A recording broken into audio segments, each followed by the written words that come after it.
Welcome to the Love Lab Podcast, a safe place to get real about sex. Whether you're a man, woman, single, or couple, this is the show for you. We are your hosts, Kevin Anthony and Céline Remy, and we are here to guide you to go from good to amazing in the bedroom and beyond. All right, welcome back to the Love Lab Podcast. This is episode 194, and it is titled The Modern Lifestyle Dilemma and How It's Affecting Your Relationship with Michelle Drouin. So this is going to be a fascinating conversation because it's going to cover a lot of ground, and it's going to talk about some things that, we talked about on the show a little bit, a long time ago, but we didn't really have necessarily all the data behind that conversation. So today I think is going to be really fascinating because we do have the data behind that. And we have a research scientist who has done some of this research. And basically what we're going to do is we're going to talk about how people are basically sort of starving for intimacy and how our modern lifestyle is what's contributing to it. Now, you may be listening to this in the moment and going, oh yeah, whatever, you're just going to harp on technology again or whatever, and blah, blah, blah, blah, blah. But here's the thing. If you are not happy and satisfied in your life, there are areas that you may not be aware of that are negatively affecting it. And this conversation is not only going to bring that awareness to you, it's also going to give you solutions for how you can fix it. Which we always love are the solutions, right? So before we bring in our guest, let's give a big shout out to our sponsors, Power and Mastery. So if you want to join the secret club of men who are great in bed, then check out Power and Mastery at powerandmastery.com. It is the most complete sexual mastery training for men, whether you want to have harder erections, last longer, or increase your sexual skills. There is something for you at powerandmastery.com. So our guest today, and I'm going to say her name in French because I can, is Michelle Drouin. And she's a Ph.D., is a professor of psychology and senior research scientist who conducts research on sexuality, interpersonal relationships, and technology. Her book, Out of Touch, How to Survive an Intimacy Famine, was released in February. So we are very excited to be having you on the Love Lab podcast, Michelle. So welcome. I'm so excited to be here. Thank you. I'm really excited about this conversation. Yeah. And I know that we chit-chat a little bit before, and you have something that's really unusual. You were raised by hippies, but you also have a degree from Oxford. So tell us how that happened, because it doesn't really go together. Yeah, it really does not. The raised by hippies, what really mostly my mom and dad divorced when I was really young. And then we had kind of a very tumultuous lifestyle. We moved around a lot. At one point, my mom and dad were living in a tent by a river in Colorado. And my mom had 2 young children, and she suddenly realized, wait, someone could maybe be eaten by a bear. So decided that we had to move. And then through all of the movement, and I had another stepfather. I ended up living in a shelter for a while. We didn't have a lot of stability, but through all the chaos, I think my mom just really reinforced love as a foundation for us all. So even when it was me, my sister, my brother, and she was pregnant, and we were living in one room, I always felt really loved and protected. And I always felt a empowerment, I think, to address my own needs, to stand up for what I believe in. If we think of the hippie movement, we think of love, but we also think of power. They had a lot of feelings about a lot of the issues that were going on in the country at the time, and they felt very empowered to stand up for those issues. So I think my mom instilled in me both love and a desire to just assert my own beliefs. And I think that's what led me to, pursue higher schooling. I went to a public school. There wasn't, a lot to do in my town in terms of career prospects. And I always just thought, I'm going to strive as high as I can and see where it takes me. My mom is still surprised. I found out the other day that I'm ranked in the world's top 2% of scientists, which I don't know how I didn't get an official letter or something. I stumbled upon this as I was reading an application of someone else for a big award. And I thought, wait a second, maybe I'm on this list. And I looked and I'm on this list. So out of like more than 8 million scientists, I'm in the top 2% of scientists in the world. And I called my mom, and I just think, she can't believe it. She can't believe that all she really wanted us is to stand up for our own beliefs and to be, loved and to love around. And here I am, a scientist. I think she's still surprised. So it was a kind of an interesting trajectory to get where I am today. Well, congratulations on being in the top 2%. That is actually amazing. That really is.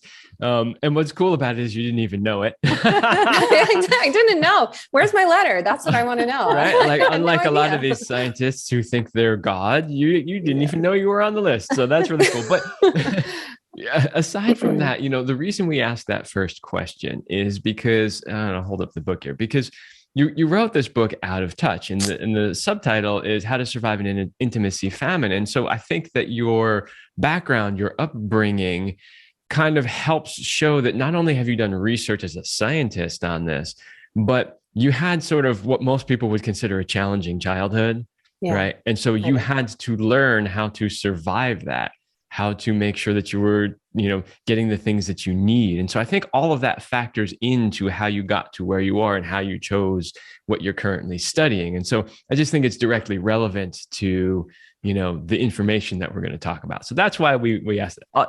Otherwise, it's also just a fun story. It is. But hey, I'm so happy you made that connection. I did that. How to Survive Childhood was really a lot about my mom and growing up as a really impoverished child in the United States and relying upon, Sesame Street and an avocado to get me through the day, So, but thank you for making that connection. No one who I've interviewed with has yet made that connection. It's meaningful to me. You really get it. You're welcome. Yeah. I really enjoyed the book, and we'll talk more about the book. This, when we have these conversations and guests come on and they've written a book or whatever, what we do generally is not, let's just pitch the book all day long. We want to talk about the ideas. And then, by the way, they're also in the book. So, we'll talk more about that, but like, what you mentioned, and people who are listening probably didn't quite catch it unless they've read the book, but in the book, you've kind of broken it down, like how to survive childhood, how to survive dating, how to survive marriage, right? So there's all these like sort of major points in life and how to get through them, especially from like an intimacy point of view. And so if you're listening, and that's how we make that connection, right? That's how that connection was made. Okay. One thing that I find hilarious too is that when you read the book, it's like sometimes at times I was imagining Michelle as this mad scientist with her lab coat on and like crazy. And then if you're watching the video, like she's super cute, like totally down to earth. Like it's like you have like multiple facets of you that are being expressed. And I love that. Oh, that's so funny. I'm really the silly girl with the avocado. The lab coat feels like an imposter. Truly. I mean, I didn't even know I was the scientist, So I feel like I've always been a little bit non-traditional. I remember just kind of when I was at Oxford, I would just rush in and I would, everyone would be there on their computers and I'm like, where are we going tonight? And, I maybe been a little bit of a visitor in all my worlds, but I've loved that. And yeah, thank you for recognizing that as well. Well, I think the scientific community could use a few more little girls with avocados. I agree. They're a little stiff and uptight over there sometimes. Okay. All right. Let's stay on track now. All right. So the next question, when we talk about, like, we titled this The Modern Lifestyle Dilemma. So when we're using that phrase, modern lifestyle dilemma, what does that mean? Like, so the audience can understand, what are we really talking about here? It's nothing that I think has been really defined in the literature, but lately I've been thinking about it in a pretty simple analogy of text, talk, touch. Basically, as we go through life, we can choose to have really short bursts of intimacy, communication, connection, or we can get a little bit more involved, or we can have the ultimately immersive experiences, which I think are the face-to-face experiences that we have with others. But even this, what we're doing right now is better than if we would have had, 100,000 emails. What we're doing now, seeing each other's faces, being able to laugh with each other, this is a relationship building context that we don't have when we're talking about asynchronous communication. So I think the modern dilemma really encapsulates just the constant struggles we have to try to meet our immediate needs for our to-do list, plus, trying to meet our needs as humans, and then our long-term needs in terms of our to-do list and meeting our needs as humans. And technology is a major player in that dilemma. It sure is. I'm a former technology guy. Like, I worked for big tech for years, like some of the biggest technology companies in the world. And so I know tech really well. And I have very strong feelings about not only the positive of tech, but absolutely the negative of tech. And so when you say something like, well, tech is a big part of that, tell me what you think, like from your point of view, how is tech working its way in and affecting this? And how is it contributing maybe to the dilemma? I mean, it's affecting us from the time, even before we're born. People are having an online presence from the time of their sonograms. And certainly from birth, people are almost instantly propelled into an online world that they didn't even give permission to be a part of. And although we have protections in the United States, like the COPPA Act, that's, perfectly formulated so that children under the age of 13 aren't used for marketing and that their information is protected, so many people just ignore those protections and thrust their lives online from a very young age. So I think technology instantly, from the time we enter the earth, has an impact on who we are as we develop. So I'm an experimental psychologist. I am the scientist, not in a white lab coat, but I'm the scientist. And I also, though, have a developmental psychology course. So my whole focus really is how this technology is affecting who we are as humans and how we interact with each other, which I think has been severely affected. And I don't want to say severely in a negative way, but it affects everything. Having two teenage children too, I have a 12-year-old and a 14-year-old boy, and seeing how their relationships have developed and the types of things they do for entertainment, I just know the world has shifted in a really major way. And that's not even talking about dating and marriage and all the things that I'm sure we're going to get into a little bit in this conversation. I mean, do you feel the same? Yeah. Yeah. So from my point of view, so I don't know how old you are, but, I grew up in as a young child in the 70s and in the 80s. And so, we didn't have any of this tech. Yeah, me too. We didn't have cell phones. We had like 4 channels on the TV. I remember when we got our first video game, it was like the first video game ever created. And it was, it was pretty fucking lame. Let me tell you. I mean, we loved Which it. one? But which one was it? The very first one I had was Pong, literally. Yes, Pong. I had that too. It was I a had ball Pong too, just, the ball. And we might be the same age. I'm 48. Are you the same age? Oh, Yes, yeah. I'm turning 48 next month, actually. Okay. So yeah, we had the same childhood. Yep. Right. So, and here's the thing, because of that, we didn't have all those influences in our lives. Like I've said so many times, I am so glad that cell phones didn't exist during all those years where we did stupid shit, right? Because it only lives here in our memories and maybe 1 or 2 old photos somewhere, right? Mm-hmm. But it's not plastered all over for eternity. Like, once something is on the web, it never goes away. It doesn't matter if you delete it from its original source. It lives forever somewhere, right? I'm so glad that doesn't exist. I also see the pitfalls when it comes to young women, and because we tend to compare ourselves a lot, and I don't know if it's more women than men or young boys, young women, but for sure when when people put things online, it's always the glossy part. And let's face it, being a teenager is hard.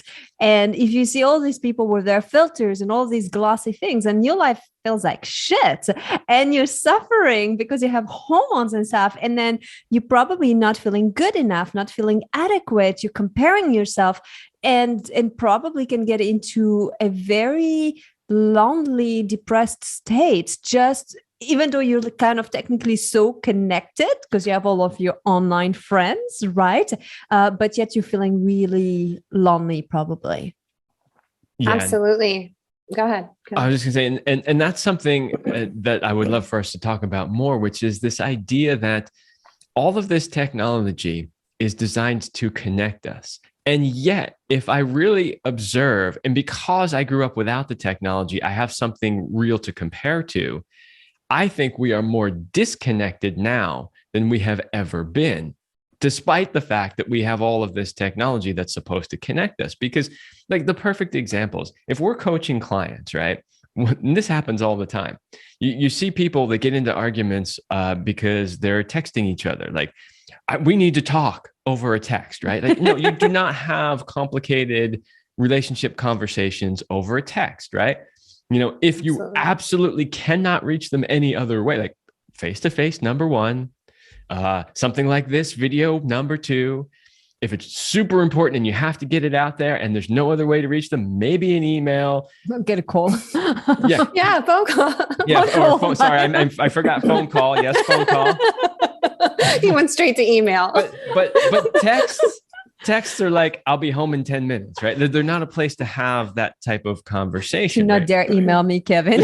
I was thinking the same thing. There's so many of them, I forgot one of them. So, but the point is, right, is that we have all these ways to connect, and yet the ways that most people choose to connect are the ways that are the least effective at connecting. And that was kind of the point that I was trying to make there. And so that's a huge conversation that I see, is that the technology gives us options, but half of those options are actually not good options. Yeah. You know, I was just saying this the other day. So I text my mom a lot. She lives in my neighborhood. She actually lives less than a mile from me. And when the weather's nice, we go for walks. When the weather isn't nice, we text each other probably 5 to 10 times a day. Now, here's the thing, that the way that I justify it.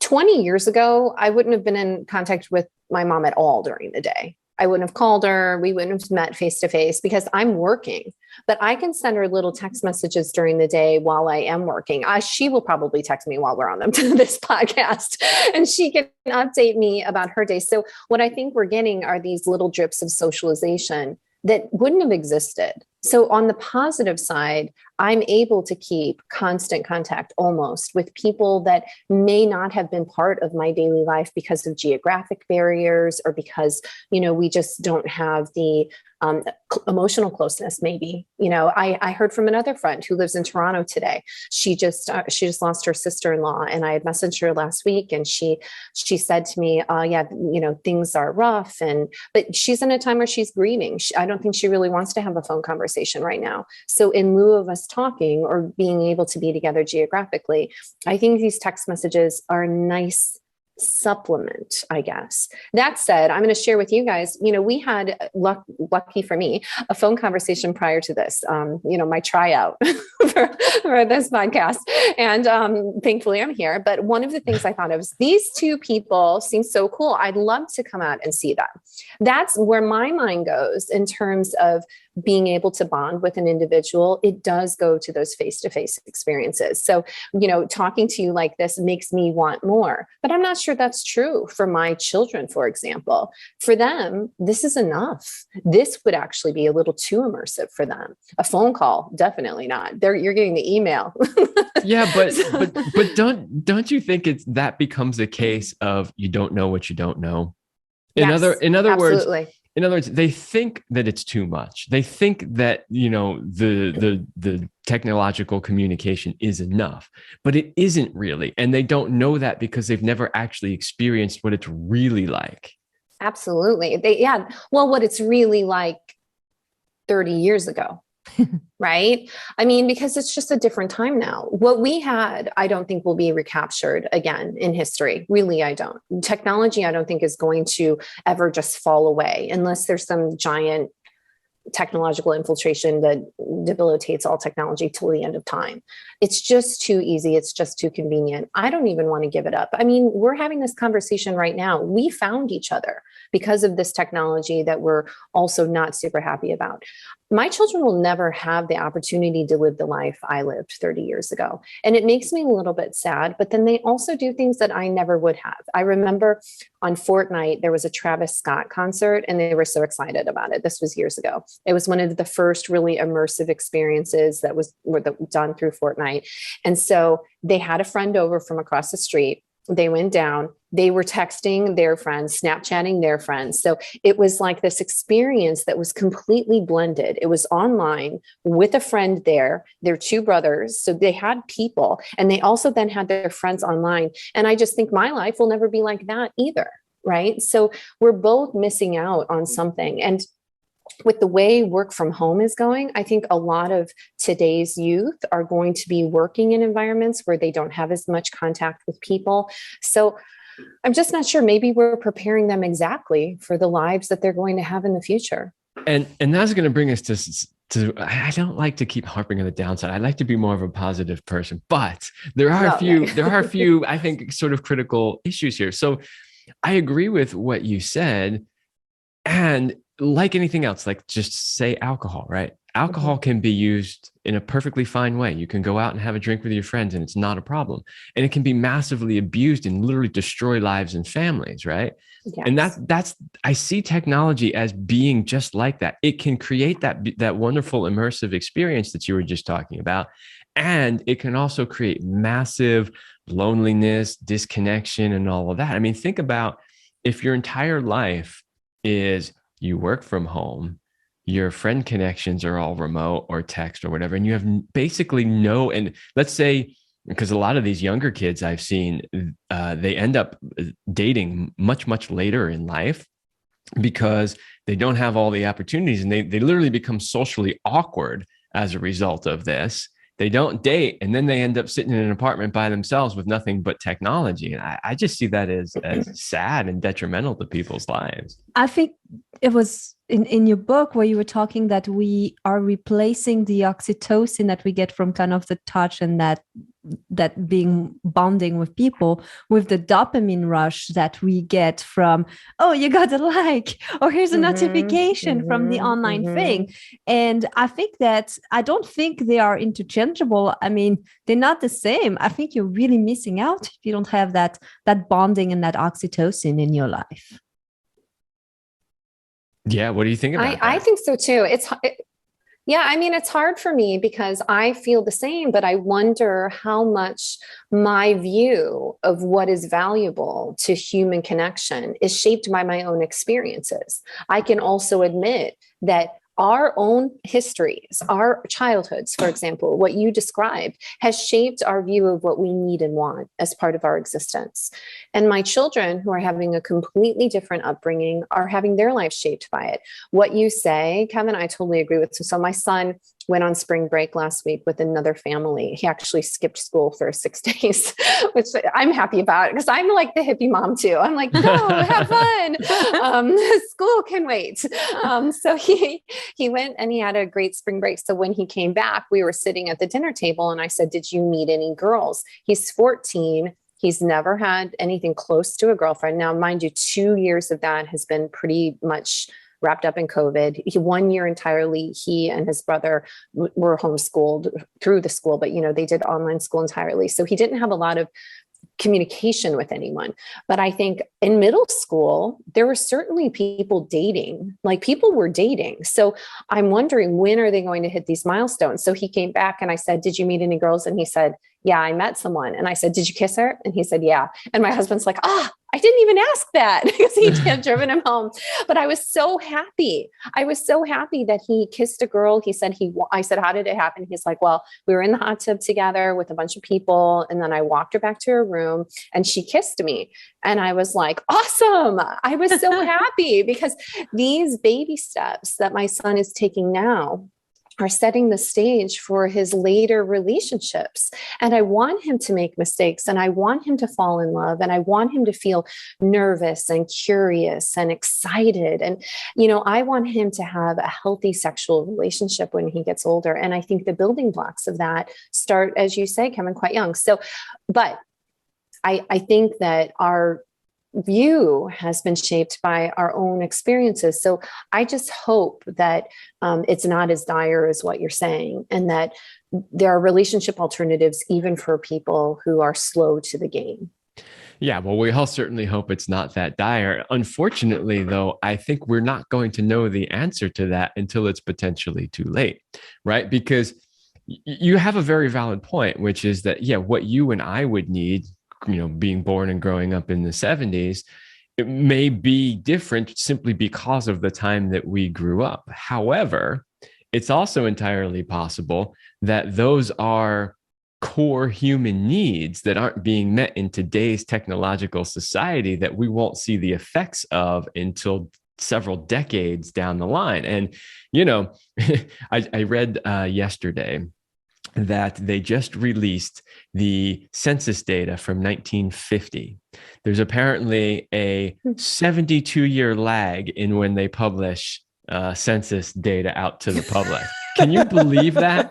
It's basically useless data at that point.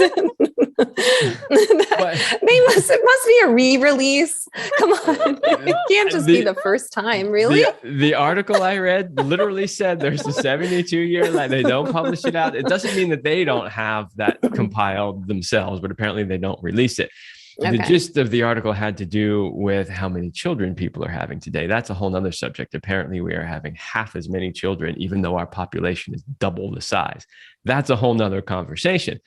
But what I thought was interesting about that is that how can we see patterns and how can we course correct with this technology if we don't have access to current data, right? So if we find out that what we're talking about really are core human needs, and we need to find a way to shift the technology to better blend both of them together, and we can't figure that out until 72 years later, which is 3 generations later, we're fucked. We are completely fucked. Yeah. Yeah. I mean, this has been one of the things that I've been saying all along. Innovation has to come before we study the effect of the innovation. You have to have the innovation first. We're not going to just pilot it with a bunch of, rats. We cannot. We release the innovation and then we see its effects. So there will be a time lag. Luckily, it's not 72 years. Typically in science, it's usually a few years. I mean, this data that we just got last year regarding Facebook and Instagram and its effect on teenage mental health, there have been whispers of this since its inception. However, we just had the data released now. And so it takes years for scientists to conduct a study, to get it published. It'll take a little bit of time. I agree with you. I mean, I would love to have, a world with no cell phones for a lot of reasons. It's hard though, because on the other side of it, I see how many connections I'm able to maintain that I would have never done before. I have friends all over the world. I can do work on a plane while I'm, I have Wi-Fi when I'm flying to Japan. Those types of things enabled me to be more productive. I can seek information in ways that I've never sought before. And I can maintain connections with a lot of individuals who I just would have lost track with before. So there are pros and cons. Well, if you ask Céline, she will tell you I am on my phone a lot. So I am not advocating that we get rid of cell phones. Full disclosure here. I'm on this thing way too often. But that's true. But what I am advocating for is that we have to make sure that we are incorporating and teaching, especially the kids, appropriate use of the tools before it gets out of hand. Now, I love that you brought up the data on social media, because that is actually one of our questions. We've been kind of wandering around with some different things, but one of the questions we had on here was, what are the effects of social media? So we've got the data now. What does the data tell us? Well, I think Céline was really alluding to this when she was talking about young women. So, first of all, the people who are on social media the most are actually the most socially isolated. When we look at the top 25% of use and the bottom, the people with the top 25% of use are significantly more socially isolated than those who use it the least. But you can't necessarily say that that's causal, meaning it's not necessarily that social media causes people to be more socially isolated. It might be that people who are more socially isolated choose to go on social media more, or there could be some third factor that's affecting both of those things. Maybe, for example, someone who is in ill health. They are both socially isolated potentially because of the health concerns, and they're using social media more. So there are a bunch of factors that probably contribute to this correlation, but we do find that. Additionally, experimental studies show that when you have people reduce their social media consumption to 30 minutes a day, over a few weeks, they come back and they're healthier.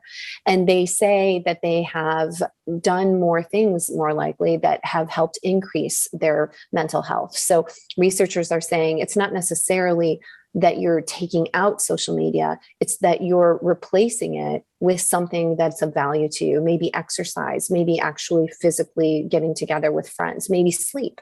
But perhaps what you're using now, that time for social media, maybe you're displacing time that you could be spending doing a health enriching activity. And so lower rates of depression, lower rates of anxiety are associated with ditching social media or at least curbing its use. Other thing I want to say is that something that Céline touched upon, but there was some Stanford research that coined the term duck syndrome. And I don't know if you heard about it, but I think it captures it really well. This carefully curated online presence that we have really does not depict well the struggle of humanity. So you can think about a duck who's gliding across the water, and all you see is this gentle, graceful gliding. What you do not see is that duck is paddling furiously underneath. Yeah. And so we're all paddling. We are all just trying to survive. But what you see of my life is just the most beautiful parts. Yeah, that's huge. So, my personal feeling is it's both. That it is the healthy things you're adding in when you have more time, and some of the negative stuff that you're letting go of. And I know, Céline, you could talk more about this because I know that you're more sensitive to social media stuff than I am. I'm like, yeah, whatever, blow it off. But you're a bit more sensitive to it. So maybe you could tell us your experience. For me, I notice that it doesn't make me happy. I'll spend 10 minutes and I'll feel worse than I did before. And so, and then again, like I'll get into a mindless scrolling that I will feel empty. And then I have the personality that tends to compare to others or think I'm not good enough. And that totally pushes that button. So once I realized that's what was happening, I don't go on social media. I just have somebody who takes care of the branding. I don't care. I don't go. It's been over a year. And I feel better than I've ever felt. And hasn't really changed a lot of my friendships. What has changed though is that there might be some people I meet and I'm like, I don't remember your name because I'm not constantly seeing you there. It's been 2 years since I've seen you. I know your face, but I don't remember your name. But for me, that was the healthiest thing. But again, I think it depends on your personality. Some people are not affected. Like Kevin, he won't think about that mean comment that he saw of that thing. I'll process it for so long. It's a waste. Like I don't want to be doing that. What I'm curious though about, I want to talk about an area that I think is not often addressed for people in relationships. And let's say that we have so many ways that we can connect. Where do you draw the line between like infidelity, cheating on your partner? Like what's your opinion on that? Does texting constitute cheating, having a conversation with somebody? Yes. Yeah. I mean, everyone's boundary is different, which is why couples really need to establish those boundaries early on in their relationship. What do they tolerate? What is unacceptable? Especially as we're entering an age where polyamory is much more acceptable. People, I think, are not as married to the idea that you need to have a single committed partner. People, especially the college students that I study, I have more and more of them who are saying that they're polyamorous. They love who they love, that those types of arrangements are acceptable within their partnerships.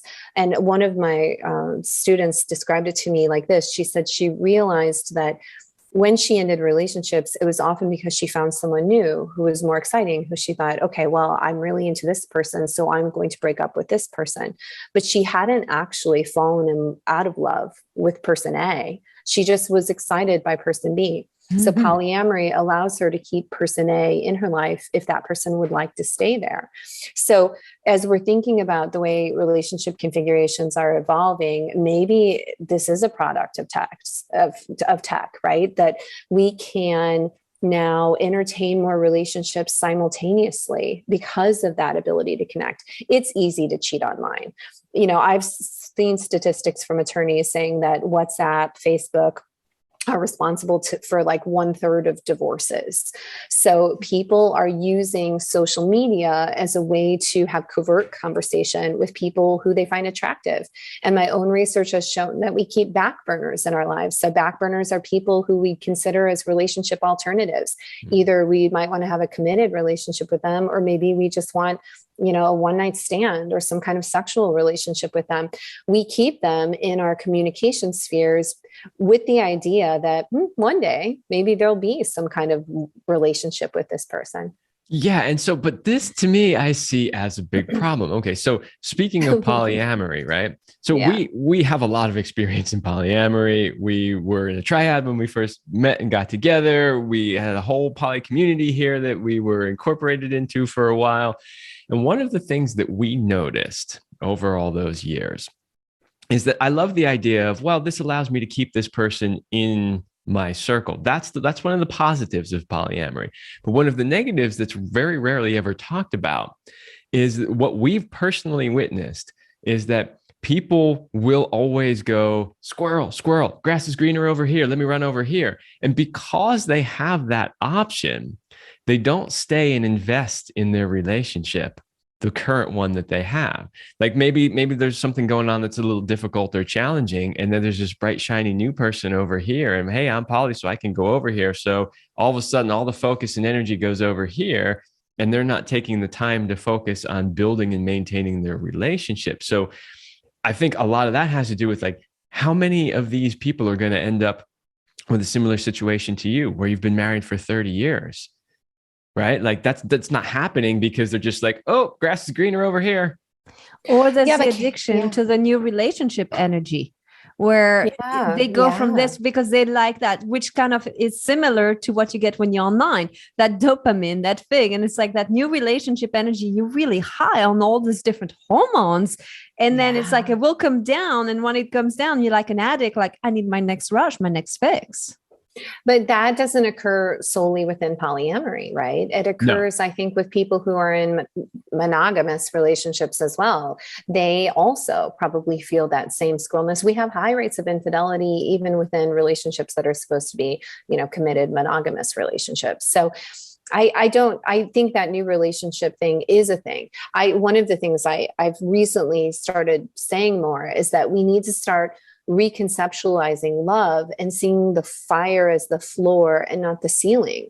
Those new relationship feelings you have, they're the same ones you have if you're crossing a high, shaky bridge. It could be just like nervousness. It's uncertainty, it's excitement, it's daring, it's a rush. And that can't last forever, because what happens in love is that we then share more intimate moments. We share things about ourselves. We become vulnerable with the other person, and they see us at our darkest and our most vulnerable.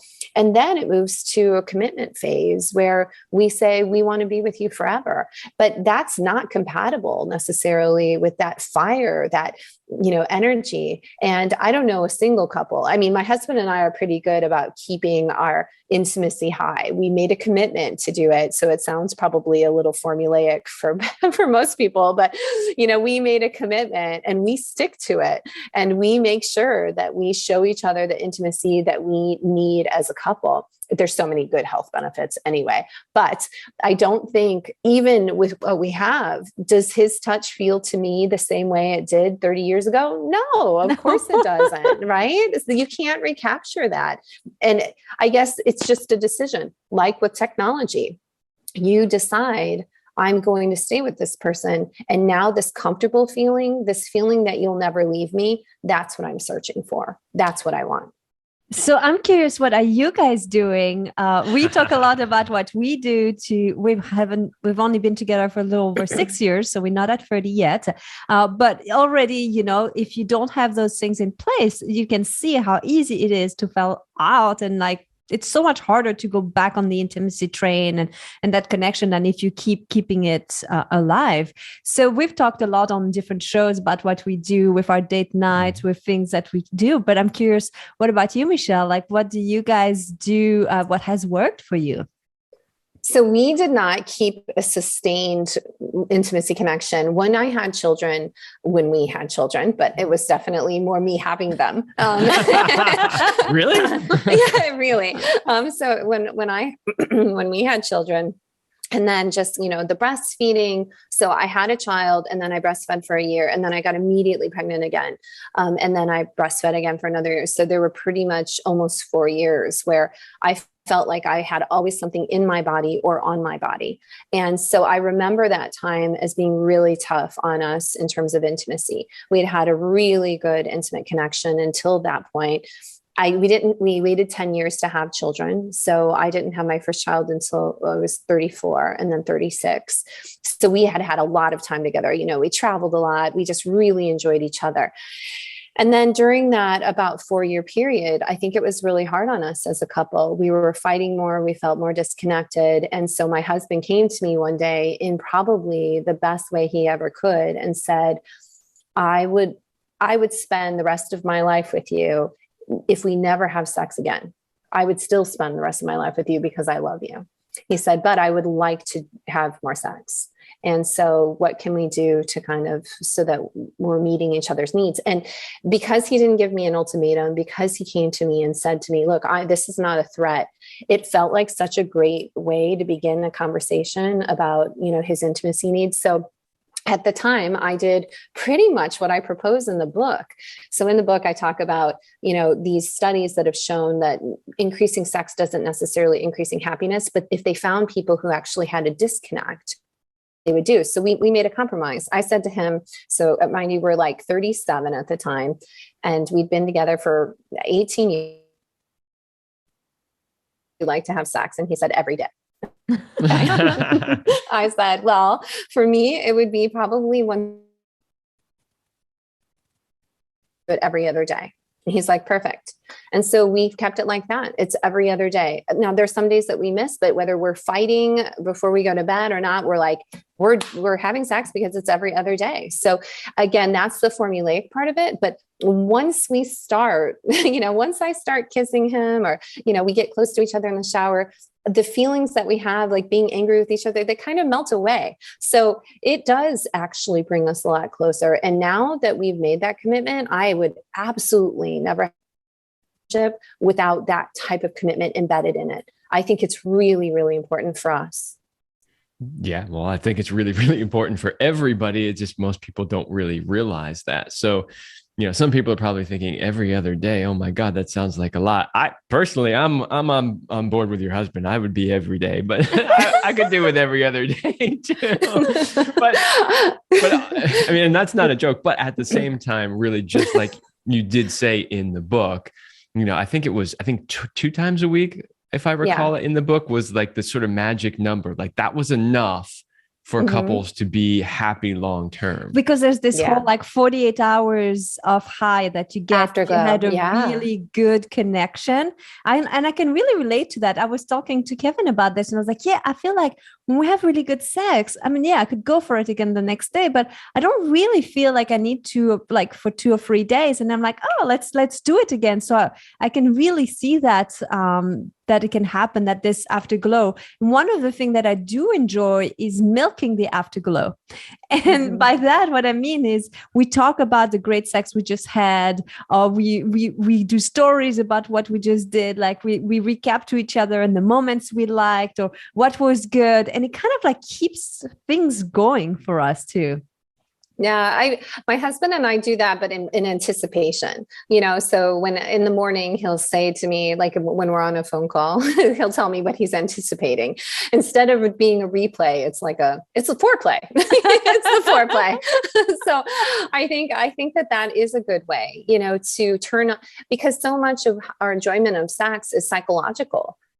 Turning on someone's mind can really turn on their body. And so I think what you're doing is perfect. It's like an extended session of intimacy, of excitement, of sexual interest. And I think that's one of the things, if feeling wanted. Maslow didn't put this on his hierarchy of needs. He said to feel loved, he said to feel belonging, but to feel wanted, I think is such a great fire. It's such a good thing for a human to feel wanted.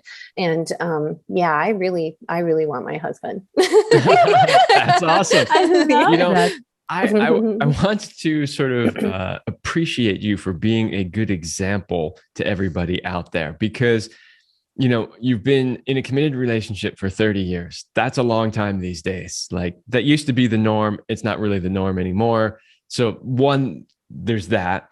Two, you've managed to actually stay connected and keep the intimacy through that time. And you also had 2 kids, which is a big thing that a lot of our clients complain about. That is often the thing that derails their relationship. And you also have a great career. So you've kind of got like everything all wrapped up into one. And I just kind of wanted to point that out to people who are listening, because a lot of people think it's not possible. Right? They literally think that there's no way I can do all of that. And it's hard and it takes a lot of work, but it is possible. So I kind of wanted people out there to know it's possible. Right? It is possible. And that's an encouraging message. I have a friend who said to me, well, I have children, and how am I supposed to have sex when my children are in the house? And I said, I travel for work. And when I get home, we live in a very sex positive house. My children know that having a healthy, happy sex life is a part of a good relationship. And it's something that I hope they have. I want them to be open with us about their experiences as much as they can. I don't know how much they will, but that would certainly be one of mine. But they know, although I don't think they hear us, but they know that we have a healthy, active sex life. We kiss each other. My husband will, while we're cooking, put me on the counter and kiss me, and I'll wrap my legs around him. And I think that's good for kids to see. Whereas most parents think I need to hide that. I remember we went to one of my son's golf tournaments, and I hadn't seen my husband in a while. And so we were just walking along in the beautiful golf course, and I was holding his hand. And when we were stopping, I just, looked up and I kissed him, and, he like stroked my hair or something. And my son, who was golfing, was probably 11 at the time. And he said, "Mom, you need to stop kissing Dad." And I said, "Why? Why?" And he said, "I think the other parents will get jealous." Good. That means you need to be kissing more. You got to inspire those other parents. That's what I said. I said, "Can it be a model?" And he's like, "No, just don't do it." But I thought part of, I think part of the reason why people feel like I can either have a career, I can, focus on this, or, those boundaries that they create themselves or for themselves, you have a hard time switching roles when you become a parent. And it's hard to be both a parent and a lover, because those are not necessarily compatible. So if people can just find ways so that they are still attending to the lover parts of themselves, I think it would be really enriching for a lot of people. Absolutely. People need to think of it as like, you're not in one role all the time or another role all the time. It's like, I put this hat on for this moment, take that one off, I put the other hat on for the next moment. You need to be able to move back and forth relatively easily through all the roles that life demands, because life demands a lot of roles, not just one or two. Yeah. And I think it's great if my kids can see me as a person who loves their dad. You know, they asked me one day, they're like, I don't understand this couple that we see at the arena, because my kids play hockey. They're like, they have 5 children and I've never seen them touch. And they said, you and dad only have 2 children. I'm like, well, much of that was for pleasure and not procreation. But, you know, that they start looking around at other people and understanding that, like, something in a couple. What a great model that I've shown them, you know, and I hope that openness or that those ideas stick with them when they eventually have relationships. You know, what I find fascinating is if you don't show your children how to love, you're not going to teach them. And then they'll go online and find that education through porn or dysfunctional relationships. You're doing them a disservice because they are seeking that. They are wanting a role model. If not you, they'll find somebody else, and it's probably going to be sucky. And I think that's important to realize that. And I thought another point of what you said about being wanted, and what I think could be interesting with the online aspect of being wanted is that you can get some of that need met through other people like wanting you, or that online persona, right, that you put out there. Oh, yeah. But then you don't have to act on it with those people. You can act on this with the person you've committed to be with if you're in a monogamous relationship. So that could be like one way of using technology to be like, because we do that too, where we're like, hey, this person was hot, or like, oh, it was nice to flirt with somebody. We are in a monogamous relationship, but it's not like we're closing down our heart or our genitals to anything that's beautiful, where we're like, oh, this is highly arousing over there. Let's enjoy that. And then let's bring this energy to each other. So in that moment, I really saw how actually that could be a way that we could use that technology and the connection and the ability to be wanted online to get that needs met and then come back with our partners too. Absolutely. I think what that takes is a high degree of honesty, though, and openness.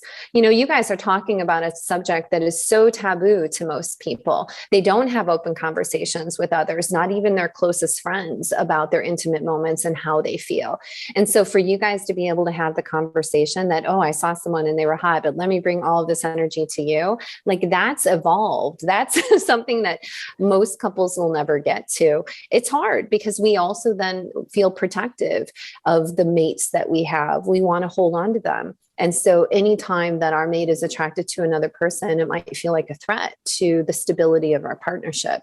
So I think people, if they can get to your place, that's probably really beneficial, because people do feel those attractions. They just don't usually feel comfortable enough to express them. Like you said, you can't close off that's a good expression, can't close off your heart and your genitals to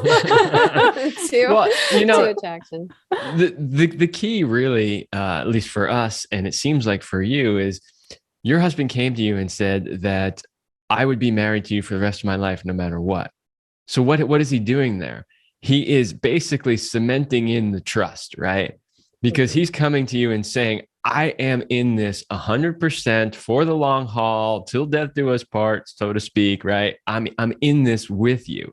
When you have that level of trust, then it's way easier to say, oh, by the way, I saw so-and-so, she was hot.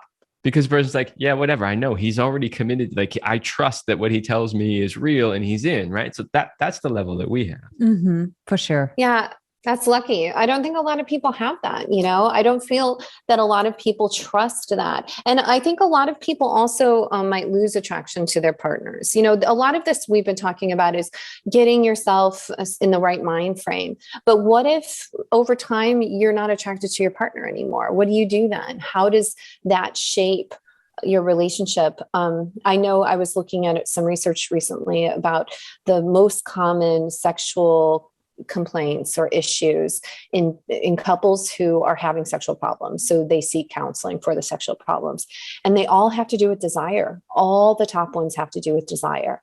Either they feel they're not desired, or they no longer desire their partners. And that comes from both men and women. So I think desiring a person could change, and we have to think about how that evolves through the life course.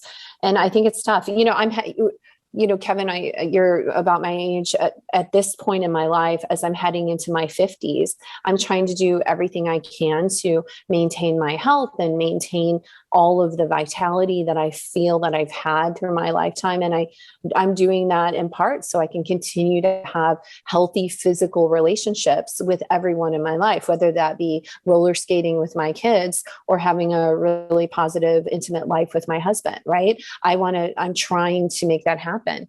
But it's hard. I think it's hard.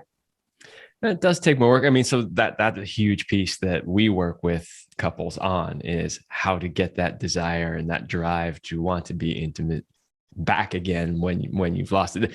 That is honestly a whole other show about how do you actually do that. Let's write that down. It's a good topic for another show. It is. That's a great topic. Okay. This conversation is fascinating. I have so many more questions, but we literally are actually out of time for this episode, which is too bad because I have so many other things I want to ask you. But anyway, first of all, tell people about your book, where they can find it, or anything else that you want to plug. Great. Yeah. My book is Out of Touch, How to Survive an Intimacy Famine with MIT Press. You can get it anywhere where you buy books. And that's all I want to plug. People can find me online if they have any questions to follow up with. I've never actually revealed this much of myself on a podcast, so I'm feeling kind of vulnerable. Oh, well, we've got one more question for you. You were vulnerable up until then. I just want to just say the book one more time because Michelle is very humble and she just kind of like glanced over that, but I read the book. I enjoyed the book. I'm also like a numbers and like science research kind of guy. So it spoke to me from that point of view. And I just think there's a lot of value in here. So I think that people could learn stuff. I highly suggest that you pick it up.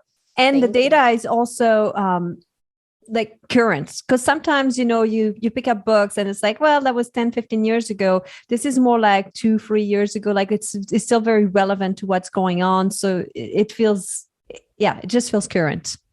Good. I'm so happy you guys enjoyed it. Thank you. It means a lot to me. So we get to our very last question. If you thought you were vulnerable, Michelle. Is this the same? Do you do the same last question for all guests, or do I get a specially picked one? Okay. We do. We want to know, what is your best sexual talent? Oh my gosh. I'm going to say it's very, very broad. It's enthusiasm.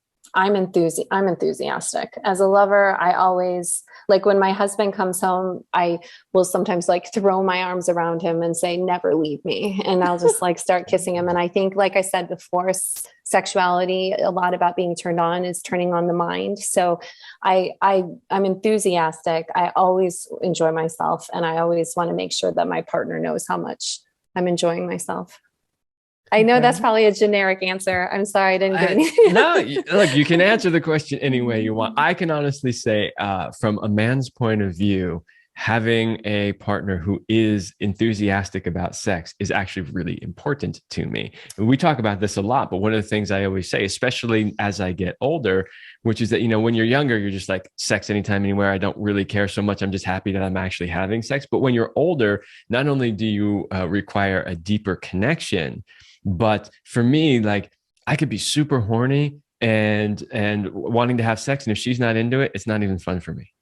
Right. Yeah. I'm just like, well, if you're not into it, then I don't, what's the point? Why am I even here? Like, let's just reconvene another time. Right. So someone who's enthusiastic. Yes. I get a big thumbs up for that. Yay. Good. Okay. So my talent is something that's probably universally good. You're the researcher. So you can ask people, how many people that have been married for 30 years are still enthusiastic about their sex life?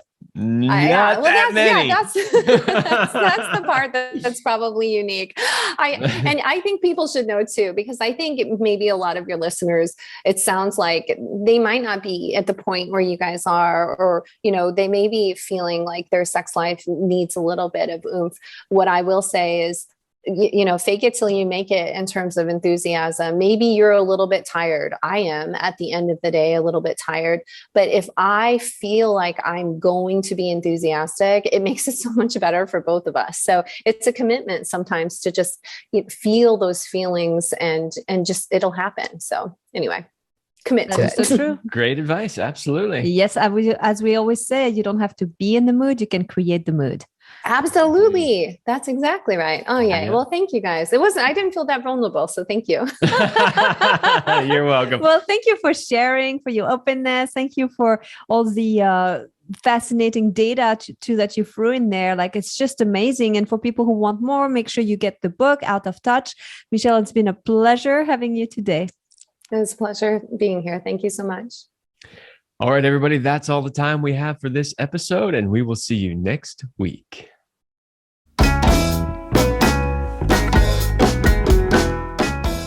We hope you liked this episode of the Love Lab podcast. If you enjoy this show, subscribe, leave us a review, and share it with your friends. And for more free, exclusive content, join us in the Passion Vault at CelineRemy.com/vault.